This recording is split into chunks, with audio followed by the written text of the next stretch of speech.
I was sent something really cool to do a review on. This is epoxy. It's a two-part epoxy for arts and crafts and deep pours and that kind of stuff. Let's go ahead and get this unboxed and see what it's all about.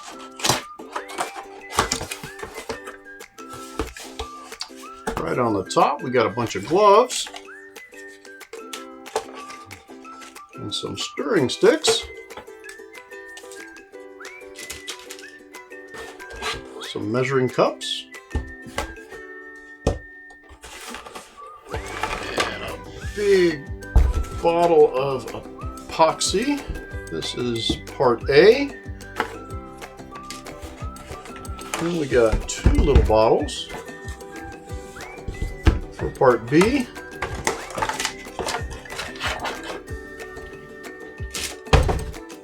And some instructions. Very cool. So this is really nice for the simple fact I have a project that I'm working on, and this will work perfect just for that.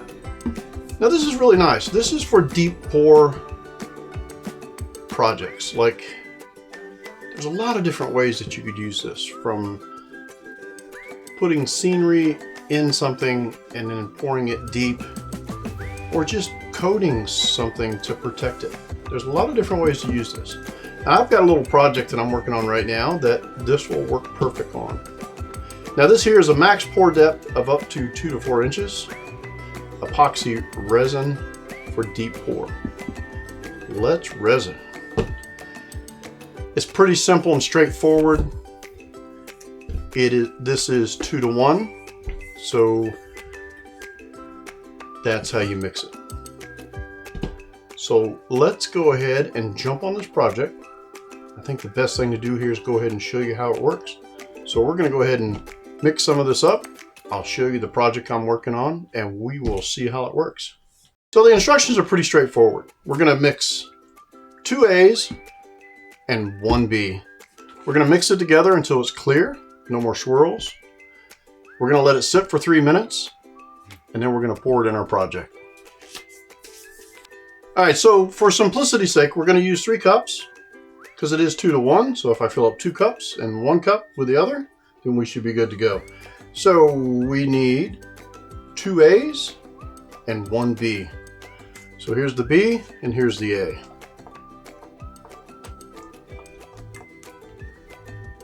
Part B in here, 1. We're going to dump this into this container. This is just a recycled plastic container.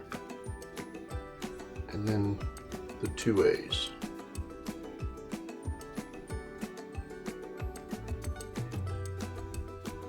So there we go. Now we're going to take one of these stirring sticks and we're going to stir it up until there's no more swirls. All right, that looks pretty good. Nice and clear. I do see a few bubbles in it, so we're going to let it sit until there's no bubbles. It says 3 minutes. All the bubbles are floating on the very top there. But other than that, it looks really good. So let's go ahead and get this poured in the first one and see what we got. All right, so this is the project that I'm going to be working on. It's just it's an old piece of wood that I've put some steampunk stuff in.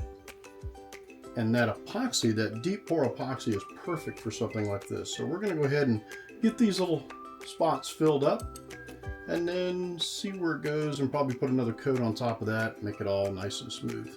I may have to sand it in between, but I'm not 100% sure yet how this epoxy works. So we'll see here in a second. I'm going to go ahead and get it done. We'll see you in a second. Oh, look at that. Looks good. I want to get it just to the point where it starts to go over.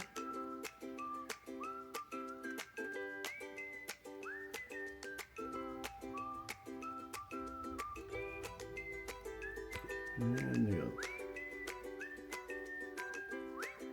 Oh yeah, that looks good.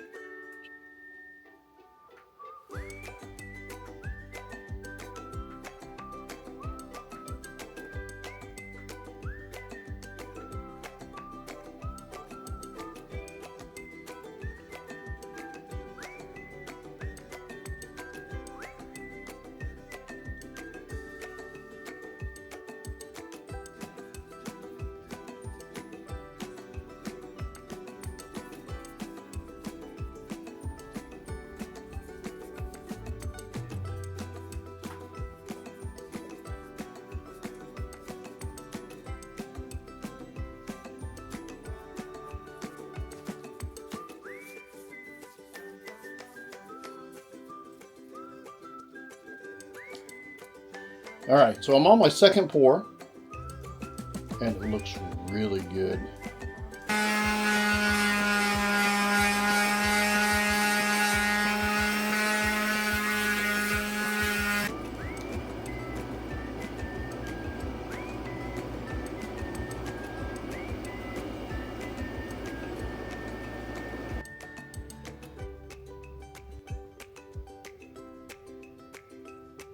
All right, so I've got to be honest with you, this was a really nice distraction from things that I normally would do. So this was nice to be able to work on this project and use this product, which is very easy to use. It's a 2-to-1 mixture. Drying time works very well, gives you time to work on it and get the air bubbles out. In my case, the wood was releasing a lot of air bubbles, so I had to keep my eye on that. But other than that, the bubbles went away really nice. It was very easy to sand and refinish and then put another coat on and then polishing and all that. And in this case here, this project is not done, but I have enough product left to finish up the legs, maybe polish it a little bit, put another coat on it. I hope this helps, and we will talk to you in the next one.